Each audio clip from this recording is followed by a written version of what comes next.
जय माता दी भक्तजनों, आप सभी का मेरे यूट्यूब चैनल जय माँ वैष्णो देवी में बहुत बहुत स्वागत है। मैंने ये जो श्रृंखला शुरू किया मत्स्य महापुराण की, इसमें मैं ये आज 12वें अध्याय की ऑडियो रिकॉर्ड कर रही हूँ। इस अध्याय में हम जानेंगे कि किस तरह से जो राजा इल जिनको हमने पिछले अध्याय में जाना था कि जो राजा इल थे, किस तरह से श्रवण नामक स्थान में प्रवेश करने के बाद स्त्रीत्व को प्राप्त हो गए। अब इस अध्याय यानी 12वें अध्याय में हम जानेंगे कि जो राजा इल हैं, किस तरह से मनु के जो पुत्र हैं जाएंगे और भगवान शिव से प्रार्थना करेंगे, किस तरह से इनको पुनः पुरुषत्व को प्राप्त करवाएंगे और किस तरह से 1 महीने स्त्री और 1 महीने पुरुष के रूप में परिणित हो जाएंगे, किस तरह से बुद्ध के पुत्र को जन्म देंगे, इनके इलाका वृत्तांत पूरा जानेंगे और इक्ष्वाकु वंश के बारे में जानेंगे। यदि आपको मेरा ये प्रयास पसंद आता है तो मेरे चैनल को सब्सक्राइब करें, ऑडियो को लाइक करें और ज़्यादा से ज़्यादा लोगों में शेयर करें। तो चलिए शुरू करते हैं आज का अपना ये 12वां अध्याय, इलाका वृत्तांत तथा इक्ष्वाकु वंश का वर्णन। सूत जी कहते हैं, ऋषियों, बहुत दिनों तक राजा इल के राजधानी न लौटने पर शंकित होकर उनके छोटे भाई मनु, पुत्र इक्ष्वाकु आदि राजा इल यानी शुगुन का अन्वेषण करते हुए उसी श्रवण के निकट पहुंचे। वहां उन सभी ने मार्ग के अग्रभाग में खड़ी हुई एक अनुपम घोड़ी को देखा, जिसका शरीर रत्न निर्मित जीन की किरणों से उद्दीप्त हो रहा था। तत्पश्चात जीन को पहचानकर वे सभी बंधु आश्चर्यचकित हो गए और परस्पर कहने लगे, अरे यह तो हमारे भाई महात्मा राजा इल का चंद्रप्रभ नामक घोड़ा है। किस कारण ये सुंदर घोड़ी के रूप में परिणित हो गया है। जब वे सभी लौटकर अपने कुल पुरोहित महर्षि वशिष्ठ के पास जाकर पूछने लगे, योग वेत्ताओं में श्रेष्ठ महर्षि, ऐसी आश्चर्यजनक घटना क्यों घटित हुई, इसका रहस्य हमें बतलाइए। तब महर्षि वशिष्ठ ध्यान दृष्टि द्वारा सारा वृत्तांत जानकर इक्ष्वाकु आदि से बोले, राजपुत्रों, पूर्व काल में शंभु पत्नी उमा ने उस श्रवण के विषय में ऐसा समय यानी शर्त निर्धारित कर रखा है कि जो पुरुष उस श्रवण में प्रवेश करेगा वह स्त्री रूप में परिणित हो जाएगा। इसी कारण राजा इल के साथ ही साथ यह घोड़ा भी स्त्रीत्व को प्राप्त हो गया है। अब जिस प्रकार राजा इल कुबेर की भांति पुनः पुरुषत्व को प्राप्त हो सके हैं, तुम लोगों को पिनाकधारी शंकर की आराधना करके वैसा ही प्रयत्न करना चाहिए। महर्षि वशिष्ठ की आज्ञा पाकर वे सभी मनुपुत्र वहां गए, जहां देवादिदेव महेश्वर विराजमान थे। वहां उन्होंने विभिन्न स्त्रोतों द्वारा पार्वती और परमेश्वर का स्तवन किया। उस स्तवन से प्रसन्न होकर पार्वती और परमेश्वर ने कहा, राजकुमारों, यद्यपि मेरे इस नियम यानी शर्त का उल्लंघन नहीं किया जा सकता, तथापि इस समय उसके निवारण के लिए मैं एक उपाय बतला रहा हूँ। यदि इक्ष्वाकु द्वारा किए गए अश्वमेध यज्ञ का जो भी कुछ फल हो वह सारा का सारा हम दोनों को समर्पित कर दिया जाए, तो राजा इल निसंदेह किम पुरुष यानी किन्नर हो जाएंगे। यह सुनकर बहुत अच्छा, ऐसा ही होगा। यूं कहकर वैवस्वत मनु के वे सभी पुत्र राजधानी को लौट आए। घर आकर इक्ष्वाकु ने अश्वमेध यज्ञ का अनुष्ठान किया और उसका पुण्य फल पार्वती और परमेश्वर को अर्पित कर दिया, जिसके परिणाम स्वरूप इल यानी जो किन्नर हो गए हैं, वहां से वे बीरबर 1 मास पुरुष रूप में रहकर पुनः 1 मास स्त्री हो जाते थे। बुद्ध के भवन में स्त्री रूप में रहते समय इल ने गर्भ धारण कर लिया था। उस गर्भ से अनेकों गुणों से संपन्न एक पुत्र उत्पन्न हुआ। उस पुत्र को उत्पन्न कर बुद्ध भूलोक से पुनः स्वर्गलोक को चले गए। तभी से इल के नाम पर उस वर्ष का नाम इलाव्रत पड़ गया। इस प्रकार चंद्रवंश और सूर्यवंश के आदि में सर्वप्रथम मनुनंदन इल ही राजा हुए थे। तपोधन ऋषियों जैसे इल की पुरुषावस्था में उत्पन्न हुए राजा पुरुरवा चंद्रवंश की वृद्धि करने वाले थे, वैसे ही महाराजा इक्ष्वाकु सूर्यवंश के विस्तारक कहे गए हैं। किम पुरुष योनियों में रहते समय इल शुग्म नाम से कहे जाते थे। उन शुग्म के पुनः उत्कल, गय और पराक्रमी हरिताश्व नाम के 3 अपराजय पुत्र उत्पन्न हुए। इल ने अपने इन चारों पुत्रों में से उत्कल यानी उड़ीसा, गय को गया प्रदेश और हरिताश्व को कुरु प्रदेश की सीमावर्तिनी पूर्व दिशा का प्रदेश यानी राज्य समर्पित किया। तत्पश्चात अपने ज्येष्ठ पुत्र पुरुरवा का प्रतिष्ठानपुर में अभिषेक करके वे स्वयं दिव्य फलाहार का उपभोग करने के लिए इलाव्रत वर्ष में चले गए। शृंगुम्न के बाद मनु के ज्येष्ठ पुत्र इक्ष्वाकु मध्य प्रदेश के अधिकारी हुए। मनु के अन्य पुत्रों में नरिष्यंत के शुच नामक महाबली पुत्र हुआ।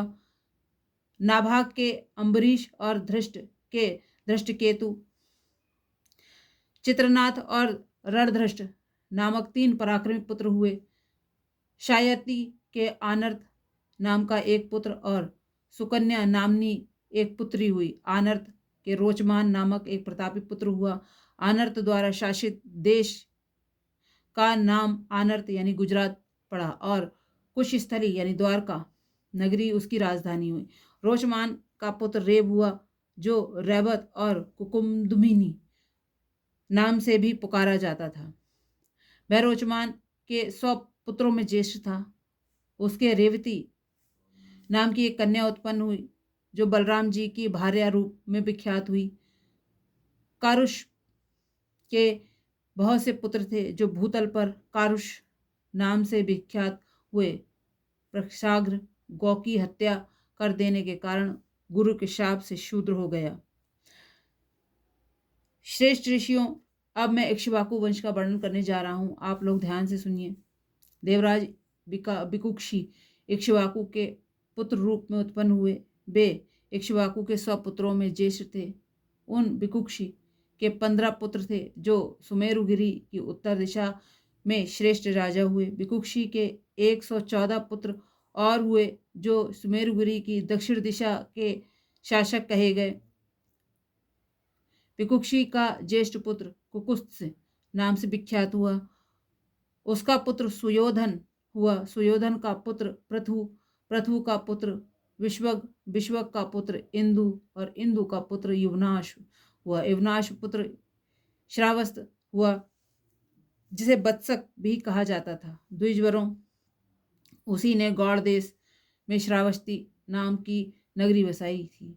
श्रावस्त में बृहदश्व और उसके कुबलाश्व का जन्म हुआ जो पूर्व काल में धुंध द्वारा मारे जाने के कारण धुंधमार नाम से विख्यात हुआ। धुंधमार के द्रणाश्व, दंड और कपलाश्व नाम के 3 पुत्र हुए जिनमें प्रतापी कपलाश्व धौंधुमारी नाम से भी प्रसिद्ध था। द्रणाश्व का पुत्र प्रमोद और उसका पुत्र हर्षव हुआ। हर्षव का पुत्र निकुंभ तथा उससे शनहंताश्व का जन्म हुआ। शनहंताश्व के आकृताश्व और रणाश्व नाम के 2 पुत्र हुए। उन रणाश्व का पुत्र युवनाश्व हुआ तथा उससे मानधाता की उत्पत्ति हुई। मानधाता पुरुकुत्स्व राजा धर्मसेन और शत्रु को पराजित करने वाले सुप्रसिद्ध प्रतापी मचुकुंद ये 3 पुत्र हुए। इनमें पुरुकुत्स का पुत्र नर्मदापति बशुद हुआ। उसका पुत्र संभूति हुआ और संभूति से त्रिधंधवा नाम का जन्म हुआ। त्रिधांधवा से उत्पन्न हुआ पुत्र त्रयारुण नाम से प्रसिद्ध हुआ। उससे सत्यव्रत और सत्यव्रत से सत्यरथ का जन्म हुआ। सत्यरथ से हरिश्चंद्र, हरिश्चंद्र से रोहित, रोहित से ब्रक और ब्रक से बाहु की उत्पत्ति हुई। बाहु के पुत्र राजा सगर हुए जो परम धर्मात्मा थे। उन सगर के प्रभा और भानुमति नाम वाली 2 पुत्रियां थीं। उन दोनों ने पूर्व काल में पुत्र की कामना से एवार्ग्नि की आराधना की थी। उनकी आराधना से संतुष्ट होकर उन्हें यथेष्ट उत्तम वर प्रदान करते हुए औवर्ण कहा, तुम दोनों में से एक को 60,000 पुत्र होंगे और दूसरी को केवल एक वंश प्रवर्तक पुत्र होगा। तुम दोनों में जिसको जैसी इच्छा हो वह वैसा वरदान ग्रहण करे। तब प्रभा ने 60,000 पुत्रों को स्वीकार किया और भानुमति ने एक ही पुत्र मांगा। कुछ दिनों के पश्चात भानुमति ने असमंजस को पैदा किया और यदुवंश की कन्या प्रभा ने 60,000 पुत्रों को जन्म दिया, जो अश्वमेघ यज्ञ के अश्व की खोज में जिस समय पृथ्वी को गोद रहे थे, उसी समय उन्हें विष्णु भगवद अवतार कपिल ने जलाकर भस्म कर दिया। असमंजस का पुत्र अंशुमान नाम से विख्यात हुआ। उसके पुत्र दिलीप और दिलीप से भगीरथ हुए, जो तपस्या करके भागीरथी गंगा को स्वर्ग से भूतल पर लेकर आए। भागीरथ के पुत्र नाभाग नाम से प्रसिद्ध हुए। नाभाग के पुत्र अम्बरीश और उनसे सिंधुद्वीप का जन्म हुआ। सिंधुद्वीप का पुत्र आयुतायु हुआ तथा उससे ऋतुपर्ण की उत्पत्ति हुई। ऋतुपर्ण का पुत्र कलमाशपाद और उससे सर्वकर्मा पैदा हुआ। उसका पुत्र अनरण्य और अनरण्य का पुत्र निघ्न हुआ। निघ्न के अनिमित्र और राजा रघु नाम के 2 पुत्र हुए, जिनमें अनिमित्र वन में चला गया, जो कृतयुग का राजा होगा। रघु से दिलीप और दिलीप से अज हुए। अज से दीर्घबाहु और उससे राजा अजपाल हुए। अजपाल से दशरथ पैदा हुए, जिनके 4 पुत्र थे। वे सब के सब नारायण के अंश से प्रादुर्भूत हुए थे। उनमें श्री राम सबसे ज्येष्ठ थे, जो रावण का अंत करने वाले तथा रघुवंश के प्रवर्धक थे। रघुवंश प्रवर महर्षि वाल्मीकि ने श्री राम के चरित्र का रामायण रूप में विस्तार पूर्वक वर्णन किया है।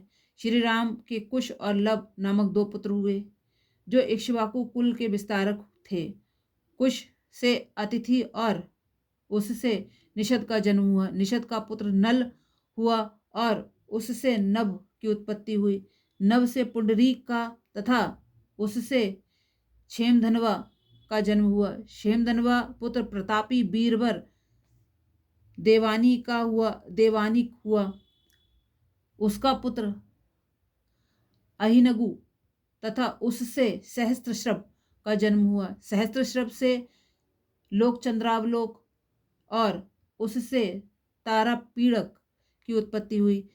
तारापीड़ से चंद्रगिरी और उससे भानुचंद्र पैदा हुआ। भानुचंद्र पुत्र श्रुतायु हुआ, जो महाभारत युद्ध में मारा गया था। महर्षि कश्यप द्वारा उत्पन्न हुए इस वंश में नल नाम के 2 राजा विख्यात हुए। उनमें एक वीरसेन का पुत्र तथा दूसरा राजा निषद का पुत्र था। इस प्रकार वैवस्वत वंशीय महाराजा इक्ष्वाकु के वंश में उत्पन्न होने वाले ये सभी राजा अतिशय दानशील थे। मैंने इनका मुख्य रूप से वर्णन कर दिया है। इस प्रकार श्रीमद् महापुराण में सूर्यवंश वंशानुकीर्तन नामक 12वां अध्याय पूर्ण हुआ। तो इस तरह से आपने जाना किस तरह से भगवान श्री राम का यानी प्रादुर्भाव हुआ, किस तरह से मध्य प्रदेश के जो अधिकारी थे राजा बने, श्रावस्ती नामक स्थान किस तरह से अस्तित्व में आया। उम्मीद है आपको ये अध्याय पसंद आएगा और आप इस अध्याय को ज़्यादा से ज़्यादा लोगों में शेयर करें। और हाँ, कम्युनिटी पर ज़रूर जाया करें, वहाँ पर मैं क्विज़ डाल रही हूँ आजकल, और उन क्विज़ में भी आप लोग पार्टिसिपेट कर सकते हैं और देख सकते हैं आपको कितने चीज़ें याद रह रही हैं। चलिए ठीक है, धन्यवाद।